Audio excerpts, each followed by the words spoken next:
It is the Thursday edition of College Football Live featuring Emmanuel Acho, Jonathan Vilma, and a host who enjoys watching them argue.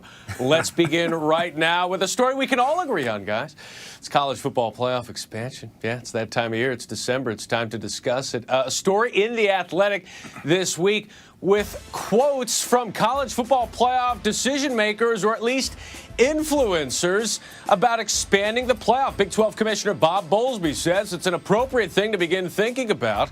Would that approval rating go up if there are more teams involved? Probably. How about Wisconsin AD Barry Alvarez, who served for 3 years on the selection committee? Everyone has the same feeling. Expansion is inevitable when you can do it, and I think we need to serve more people. I think 4 was the right way to get started. In my opinion, we need to take a look of adding more teams into the playoff. Jonathan Vilma, should the playoff look to expand? Absolutely not, Schick. Absolutely not. If you expand the playoffs, then you're talking about having games that don't matter during the season. This is why college football is so fun and so exciting, because every game during the season is a playoff game. It's an elimination game. Ask Ohio State. They get blown out by Purdue, and they're out of the playoff. You have 2 lost teams out of the playoff. This is why college football is so great. If you dilute the college football playoff to 8 teams, you're going to make games not matter, and now you're making a participation game. You're making a participation playoff. You can easily add a few more teams, and each game is still just as meaningful. We see this because of Exhibit A.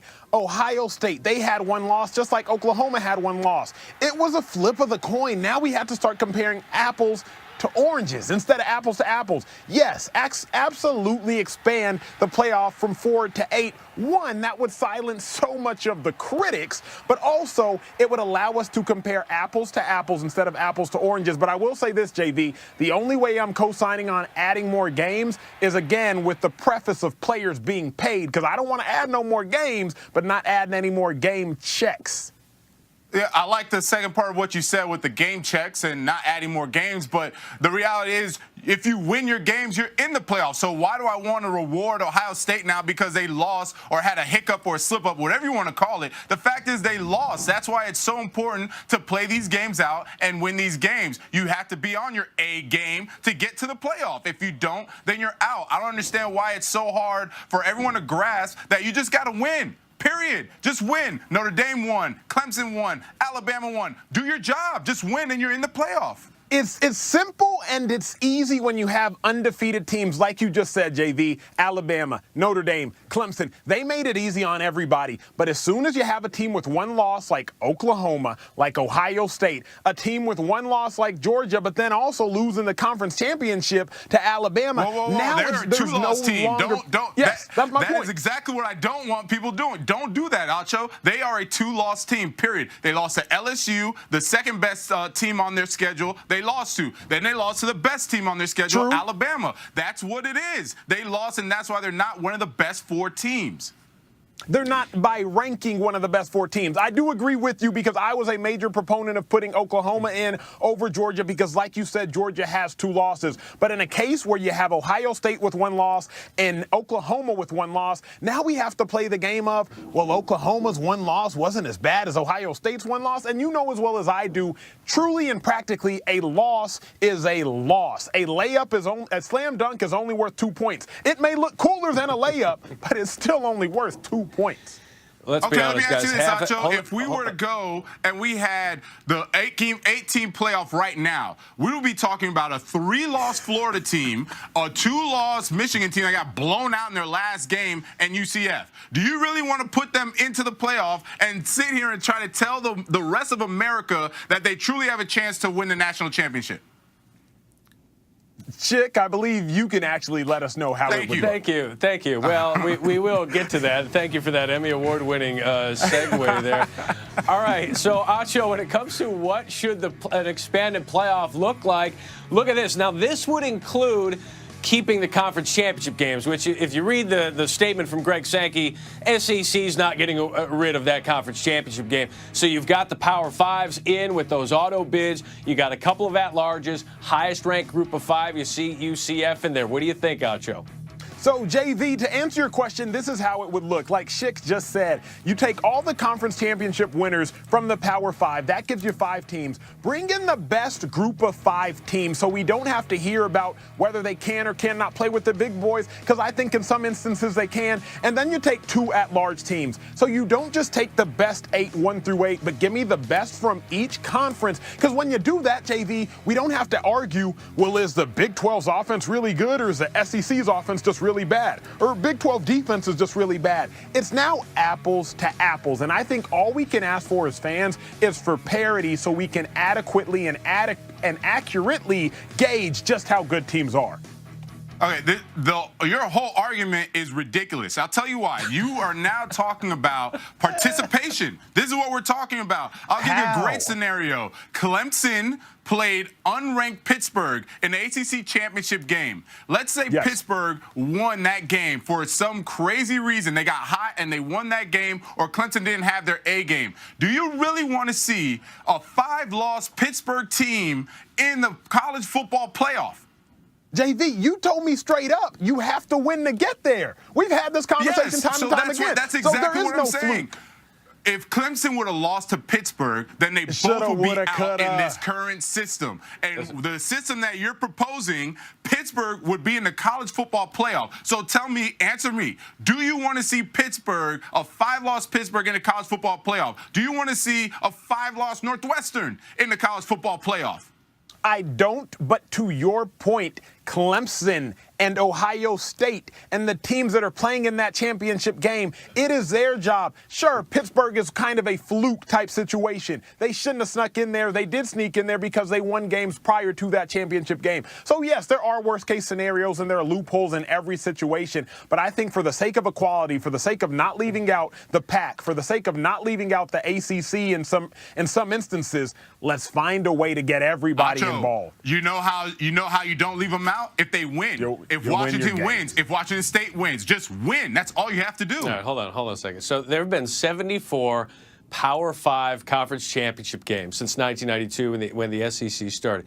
Only 8 times has a team with 3 or more losses won that game. So it's very, very rare. Yeah, let's say this. You dropped that knowledge on JD. It's possible. Let's also say this, it's possible, but let's just say this. Half of the FBS is eliminated before the season begins because of something outside of their control. That's conference affiliation. You've got inconsistent schedules all throughout. How about, JV, an objective standard that you know a team has to make when they walk off that field? They go, you know what? We know we just made the playoff, rather than, well, we'll see if we pass that eye test this weekend with a 13-member committee that has recusals, and guys aren't even in the room.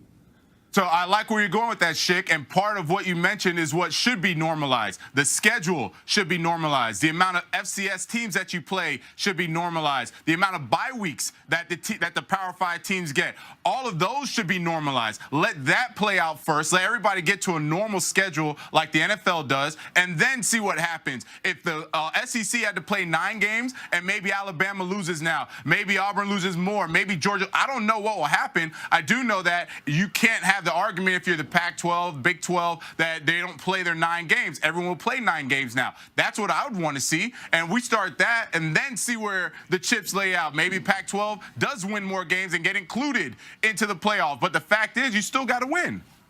JV, I think if making a playoff expansion renders games meaningless, in your opinion, that to me is invalid. As long as there are only 14 college football games, each game matters. It's not baseball. It's not a league in which you're playing 30, 40-plus games. It's not basketball. Every game will still matter in college football. And you're playing for seeding, too, with those games. That's be the great thing about this. Games back on campus in the postseason. Wow, what a concept. The bad thing about it, though, we wouldn't be able to argue about expansion anymore on College Football Live, because that was a lot of fun to watch. Up next here on CFP Live, Miami was a playoff hopeful, and then the season began. They lost 5 games, and now they've lost their defensive coordinator. Our guys weigh in on the hiring of Manny Diaz at Temple, and we are just a little more than 2 weeks away from the 4-team College Football Playoff semifinals. Saturday, December 29th on ESPN. We kick things off. Number 2, Clemson. Number 3, Notre Dame in the Goodyear Cotton Bowl Classic at 4 Eastern and 1 Pacific. Then it's number 1, Alabama. Number 4, Oklahoma in the Capital One Orange Bowl. Both games also live on the ESPN app. You can watch them anywhere. You're watching College Football Live, presented by Dr. Pepper. He started as a production assistant at ESPN. Now he's a topic on College Football Live as the new head coach at Temple. Manny Diaz replaces Jeff Collins, who left for Georgia Tech. Diaz with stops at Mississippi State, Louisiana Tech, and Texas as defensive coordinator, and most recently at Miami. And on this week's Wendy's Fresh Look, Diaz's arrival in Coral Gables in 2016. Since then, the Canes in the top 15 in FBS in points allowed, yards allowed, and turnovers forced, in just one of 7 teams with an opponent QBR of under 30. That leads us to the first of 4 downs. Jonathan Vilma, do you like the hire of Diaz at Temple? Selfishly, I hate it. Objectively, it's a great hire. It's a great hire for Temple. It's a great hire for Manny Diaz. Manny Diaz has been hot the past 2 seasons. And when he lost some D linemen last year to the draft, they left early. Everyone wondered how was the defense going to do, and he made them better with arguably less talent. And so he should go to Temple. He's going to do a great job at Temple. Clearly, they're going to play great defense. We know that he can do that. As he gives them 9, 10 wins 2 or 3 years in a row, we'll see Manny Diaz at a Power 5 school very soon. Yeah, Manny Diaz is a phenomenal hire in Temple. Y'all just gained a huge fan in myself, Emmanuel Acho. Manny Diaz, a phenomenal coach, but the only thing he does better than coaching is being a quality human being. Get this, Vilma. 2013, Diaz traveled 17 hours with me and my family and my nonprofit, Living Hope, to Nigeria, a rural village in Nigeria. You see him there, and he spends his 2-week vacation dealing with sick, ill patients. You see us there carrying somebody from post-op, where we just did a surgery, to another recovery room. He's a phenomenal human being who legitimately met me, was my coach my senior year at Texas, and decides to take his time out to go serve the needy. Great coach, amazing hire, Temple, but even better, he's a great human being and a that's awesome, man. Young man, man. It's great. Young man who's going to have awesome. a lot of energy for that program. We are all Manny Diaz fans after that. Thank you for sharing that, Emmanuel. All right, second down, Scott Satterfield, new head coach at Louisville, creating some waves there as he and his staff have pulled a couple of scholarship offers that were previously offered under the previous staff just a week ago before the early signing period. And one of the high school head coaches of one of the prospects says, don't bother coming around Louisville staff anymore here to our high school to recruit any other players. Are you okay, Emmanuel, with Satterfield and the staff yanking offers? Satterfield, dumb. It was just dumb. There's a way to make the player retract his commitment without you retracting the offer. Just tell him you're moving in another direction. Tell the player you might not fit into the system as well. But it's just like being in a relationship. You can get your significant other to break up with you without breaking up with them if you really want out. Just do a little manipulation, Satterfield. You're better than that. Sorry, Acho, we don't have time for the mind games. Satterfield's got a program to run. He's got games to win. So the player clearly was not a fit for his program, and as he should have done, he told them directly, no mind games, no figuring out a way to get them to break up with him. He said, we're going to pull the scholarship. I need to use that scholarship to get a player that I want so I can win games. That's what it's about. And now everyone is realizing how much of a business college football is. Yeah, you're kind of protecting the player in that way. It's tough love, but it's tough. It's a tough business. Early signing period, that's what happens when coaches are hired and fired in December. By the way, Satterfield in at Louisville, out at App State, Elijah Drinkwitz in, NC State offensive coordinator. Here's the head coach. He's the one on the left, and Satterfield's on the right. Did they just hire Satterfield again, Acho? Yes, they did. 100%. That's what it looks like to me.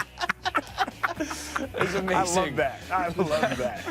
Oh, get that visor. It looks great. All right, third down. We got Devin Singletary as well as Darrell Henderson from Memphis declaring for the NFL draft. But Todd McShay's latest mock doesn't have any running backs in the first round. JV, why so few top-level running backs? Well, it's simple, Schick. Right now, the passing game is not a threat for any of the running backs that are coming out. What made Christian McCaffrey so dangerous was because he was a person that could line up out a slot. He can line up out of the backfield. He was a nightmare matchup for linebackers and safeties. Right now, none of the running backs are matchup nightmares in the passing game. Running game, awesome. Love the way Darrell Henderson runs, but passing game, they're all very limited.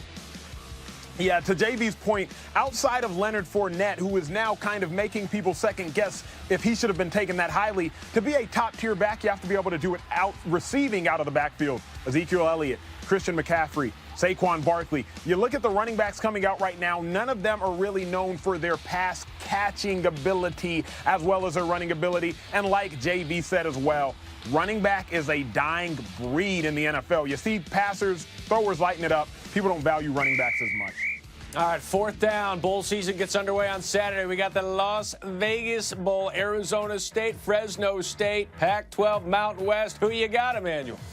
I got Fresno State, but man, I wish Herm could get one final win and end up with 8 wins. But I have Fresno State. Outside of one kind of flukish loss to Minnesota early, they lost to Boise State, but they redeemed that Boise State loss with the victory over them last game of the season. Fresno State, I think they're going to keep on rolling.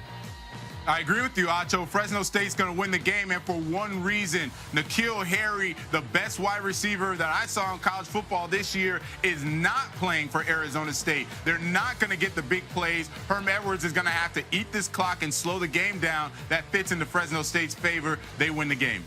You play to win the bowl game. Good luck to Herm Edwards and Arizona State coming up this weekend. And Saturday, again, as we said, the start of the bowl season gets underway on ABC. North Carolina A&T taking on Alcorn State in the Air Force Reserve Celebration Bowl at noon Eastern. Then, number 21, Fresno State squaring off against Arizona State in the Mitsubishi Motors Las Vegas Bowl. Both games also live on the ESPN app, so you can watch anywhere. Win or lose, you know, Herm Edwards will give us a good quote. We'll look back at some of the best coach quotes of the year, which they're nothing to spit at. It's a platform for people that are sitting home drawing an unemployment check, sitting in front of a keyboard.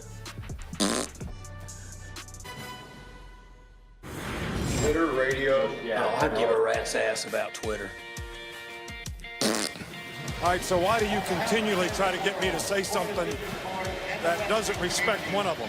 I'm not going to, so quit asking. Control the ball. It's a little mustache. Oh, yeah, there we go. No, it's the opposite of BS. Coach said that was BS, but that's not BS. That's fact. Well, I'm the only guy that matters on that. I don't give what they think. Their mascot is just outstanding. And we're going to find out about Duke, and we're going to find out about Temple, and we're going to find out about which one of those football clubs wants to hit each other harder or longer. That's what we're going to decide here on the 27th. And while we're getting ready to do that, I hope that you see the finest group of young men that's ever been through Shreveport.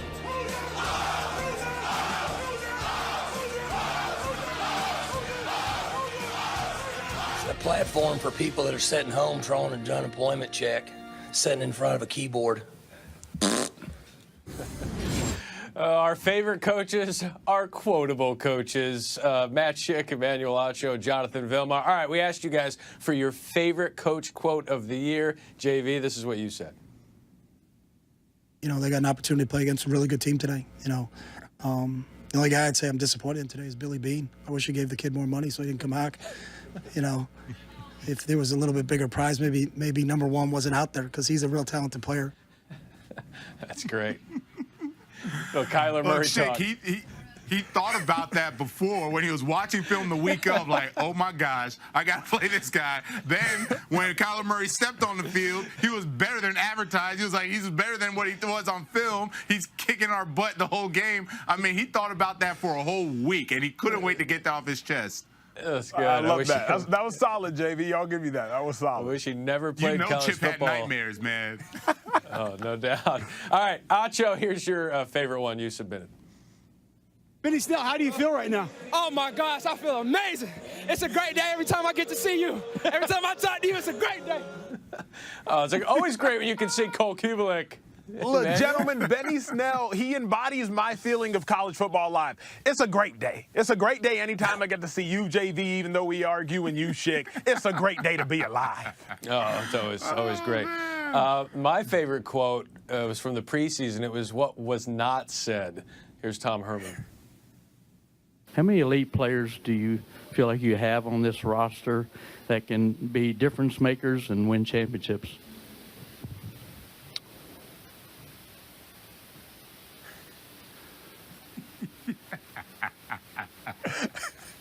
Some. Well, to squeeze that word out of there, the Buckeyes. That's never a good sign. That's never a good sign. That's your boy. non-quote is the quote of the day.